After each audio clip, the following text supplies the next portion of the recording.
गाजियाबाद में एक इलाका पड़ता है इंदिरापुरम।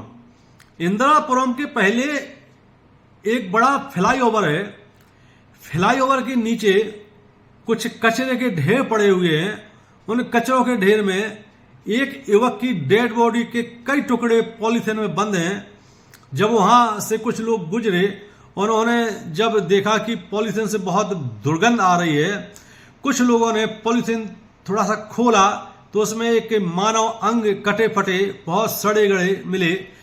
इसकी सूचना गाजियाबाद के आदर्श नगर पुलिस थाने को दी गई। पुलिस मौके पर पहुंची और कई पॉलीथिन में जो एक व्यक्ति के शव के टुकड़े भरे पड़े थे उनको जब्त किया और पोस्टमार्टम के लिए उनको भेजा। पुलिस के लिए बहुत बड़ी चुनौती थी कि आखिर ये शव के टुकड़े किसके हैं, किसने फेंके हैं। मर्डर तो पक्का है कि मर्डर किया है, किसने किया है, किसका किया है, कहाँ से है और यहाँ पे कैसे फेंका गया है। अब गाजियाबाद की आदर्श पुलिस नगर थाने का ये मामला गाजियाबाद एसएसपी की जानकारी में ये मामला आया तो गाजियाबाद एसएसपी ने इसके लिए 4 टीमें गठित की पुलिस की और इस मामले की तह तक जाने के लिए बोला। दरअसल ये मामला एक खुलकर के आया इसमें कि एक महिला जिसकी उम्र लगभग 30 साल है और उसने अपने पति के साथ मिलकर के अपने भांजे का ही मर्डर किया है। भांजे का मर्डर क्यों करवाया, महिला का इसमें कितना हाथ है, मामा ने अपने भांजे का मर्डर क्यों किया और इतने दर्दनाक तरीके से मर्डर क्यों किया, अब वो मामा मामी है कहां पर।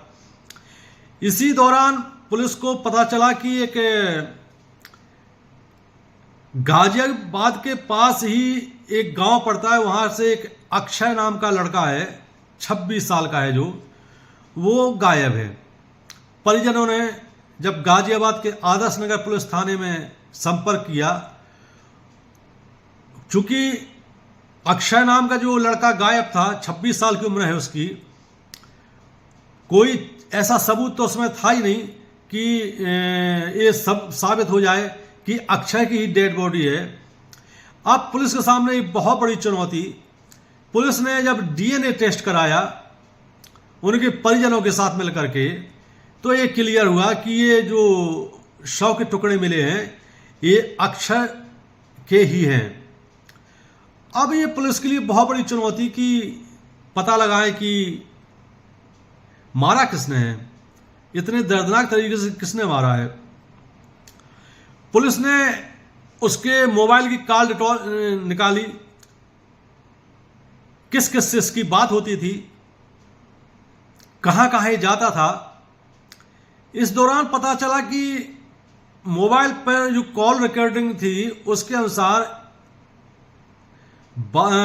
एक घटना है लगभग 24 जनवरी की और इसके पहले इसके मामा से इसकी दिन में 24 जनवरी के पहले 23 जनवरी को कई बार बात हुई।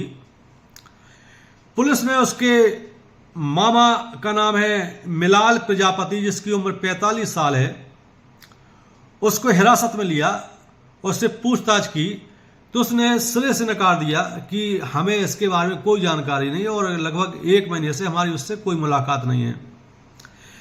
अब इसके बाद पुलिस ने मिलाल प्रजापति की पत्नी से बात की, उसकी उम्र 28 साल है।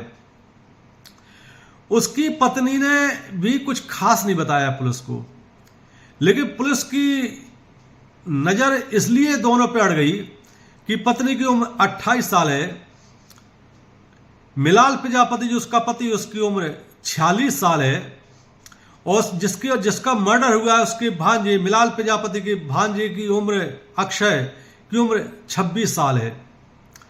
ये एक ऐसा क्लू था जिसके आधार पर पुलिस हत्या के अंजाम, किसने मारा, कैसे मारा, कहां मारा, इस पर पहुंचना चाहती थी। पुलिस ने मिलाल प्रजापति से जब सख्ती से पूछताछ की तो मिलाल प्रजापति ने बताया उसको, पुलिस को, कि हमने ही उसका मर्डर किया है, मेरा भांजा है, सगा भांजा है, अक्षय नाम है। और फिर पुलिस ने धीरे धीरे पूछा कि कैसे, क्यों मारा, कैसे मारा और इतनी दर्दनाक तरीके से क्यों मारा। तो उसने जो पूरा मामला बताया वो पुलिस का शक उसी में तब्दील हो गया विश्वास में कि ये सही है। मामले के अनुसार मिलाल प्रजापति की उम्र 46 साल है, उसकी पत्नी की उम्र 28 साल है, शादी लगभग 12 साल पहले हुई थी, इनके 4 बच्चे भी हैं। और मिलाल प्रजापति राजमिस्त्री का काम करता है, सुबह 8 बजे घर से निकल जाता है और रात में 8 बजे आता है, 12 घंटे वो घर में नहीं रहता है। और महिला 4 बच्चों के साथ घर में अकेली रहती है। बच्चे जब मोहल्ले में खेलने चले जाते थे, इसी दौरान अपने मामी से मिलने के लिए उसका 26 साल का भांजा अक्षय जो नाम है जिसका मर्डर हुआ है वो आने लगा। अब चूंकि भांजा है, सगा भांजा है, तो खाना भी खाए, वहीं पे विश्राम भी करे और चला जाए। मामा को इस बात का कोई एहसास नहीं कि भांजा हमारी पत्नी के साथ भी रिलेशन संबंध बना सकता है। लेकिन इधर जो मिलाल प्रजापति की उम्र 46 साल, पत्नी की उम्र 28 साल, एज में इतना डिफरेंस, लगभग 1.5 गुने का, 18 साल बड़ा है वो, शारीरिक रूप से उतना सक्षम नहीं है, दिन भर मेहनत करता है तो बहुत थक जाता है। तो मिलाल प्रजापति की जो पत्नी है उससे उसकी उम्र 18 साल कम है और उसकी जो आवश्यकताएं हैं, शारीरिक आवश्यकताएं हैं, वो उससे उसकी पूरी नहीं होती थी और वो बहुत चिड़चिड़ी होती जा रही थी। इधर भांजे का आना लगातार बढ़ गया। भांजे की नज़र भी मामी पर थी। मामी के हुस्न को देख करके अक्षय जो उसका भांजा था वो फिदा हो गया था, क्योंकि महिला के भले ही 4 बच्चे हो गए हों, उम्र 28 साल थी, देखने में बहुत सुंदर थी और अक्षय उस पर धीरे धीरे डोले डालने लगा। इधर मामी भी तड़प रही थी किसी से मिलने के लिए, क्योंकि जो शारीरिक जरूरत थी उसकी वो अपने पति से नहीं हो पा रही थी। धीरे धीरे वो भी भांजे की ओर आकर्षित होने लगी। एक दिन बच्चे खेलने गए हुए थे और ये महिला घर पे ही थी। भांजा आया, चाय पिलाई उसको, उसके बाद बातचीत होने लगी। जब मामी को इसने बहुत उदास देखा तो उसने पूछा कि मामी क्या हुआ, तो उसने बताया कुछ नहीं, कमर में बहुत दर्द हो रहा है। कमर दर्द के बहाने उसने एक तेल की शीशी दी अपने भांजे को और कहा कि अगर तुम्हें कोई आपत्ति ना हो तो थोड़ी मालिश कर दो कमर में। वो तो अक्षय जो उसका भांजा था वो तो उस पर फिदा था ही। इधर मामी का भी लगभग ग्रीन सिग्नल था। उसने धीरे धीरे कमर में उसकी मालिश करना शुरू की। मालिश करते करते ये थोड़ा और ऊपर बढ़ने लगा। तो उसने कहा कि क्या ऊपर भी दर्द हो रहा है क्या? तो उसने ऊपर ब्लाउज के भी ऊपर कर दिया और उसने मालिश कर दी। इस दौरान मामी जो मालिश करवा रही थी भांजे से वो हाँफने लगी थी, क्योंकि वो उसका जो शारीरिक आवश्यकता थी वो पूरी नहीं हो पा रही थी पति से। उसने धीरे धीरे भांजे को कहा कि और ऊपर मालिश करो। ऐसा करते करते मामी ने अचानक पलटी मारी और वो भांजे से लिपट गई। भांजा यही चाहता था और दोनों प्रेम सागर में डुबकी लगाने लगे।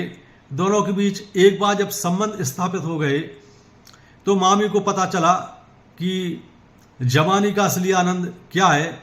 इधर भांजा भी चूंकि अनमैरिड था, अविवाहित था, तो उसको भी एक मामी से इश्क हो गया और अब वो भांजा लगातार आने लगा और लगातार रोज ही पहुंच जाता और रोज ही दोनों के बीच संबंध स्थापित होते।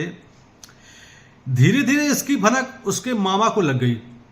मामा ने कई बार उसको रोका कि तुम लगातार इतने क्यों आते हो, लेकिन भांजा, चूंकि सगा भांजा है तो उसने भी हंसी मजाक में टाल दिया। एक दिन राजमिस्त्री का जो काम करता था मिलाल प्रजापति, ये दिन में आ गया घर पे। घर पे आया तो पता चला कि 4 में से 3 बच्चे तो खेलने गए हुए हैं, एक बच्ची घर में ही खेल रही है और उसको कहीं से वो गिर गई है और चोट लग गई उसके सिर में और सिर से खून बह रहा है। तो उसने पूछा कि बेटा मम्मी कहाँ है? तो पता चला कि उसने इशारा किया कि अंदर की ओर। जब मिलाल प्रजापति ने अंदर कमरे में झांक कर देखा तो उसकी पत्नी और उसका भांजा आपत्तिजनक अवस्था में, नग्न अवस्था में संबंध बना रहे थे। ये देख करके मिलाल प्रजापति का खून खौल गया। उसने सबसे पहले बच्ची को उठाया और पहले अस्पताल ले गया, ड्रेसिंग कराई। ड्रेसिंग कराने के बाद वो घर आया और उसके दिमाग में यही चलने लगा कि ये अब पानी हद से बाहर सिर के ऊपर हो गया, इसको इलाज करना पड़ेगा। एक दिन मामा ने अपनी पत्नी से कहा, मिलाल प्रजापति जो अक्षय का मामा था, कि ये अक्षय रोज रोज आता है और अब इसको मैं सहन नहीं करूंगा, इसको मैं मारूंगा। उसने काफी मना किया, लेकिन मिलाल प्रजापति के सिर पर तो खून सवार था। पत्नी के फोन से उसने भांजे को अपने घर बुलाया। जैसे ही मिलाल प्रजापति की पत्नी अक्षय की मामी का फोन अक्षय के पास पहुंचता है, अक्षय दौड़ा दौड़ा चला आता है और मामी से वो बातचीत करने लगता है। इधर मिलाल प्रजापति पिलाने के अनुसार घर के बाहर छिप गया और जैसे ही मामी के साथ वो अंतरंग अवस्था में पहुंचा, इतने में ही मिलाल प्रजापति वहां पहुंच गया। और चूंकि महिला को पहले से अंदेशा था कि कुछ गड़बड़ होने वाला है, उसने काफी संभालने का प्रयास किया, लेकिन मिलाल प्रजापति ने, चूंकि अक्षय जब तक कपड़े पहनता, इसके पीछे से गड़ासे से वार किया। जैसे ही पहला बार इसके गले में पड़ा तो गिर गया अक्षय।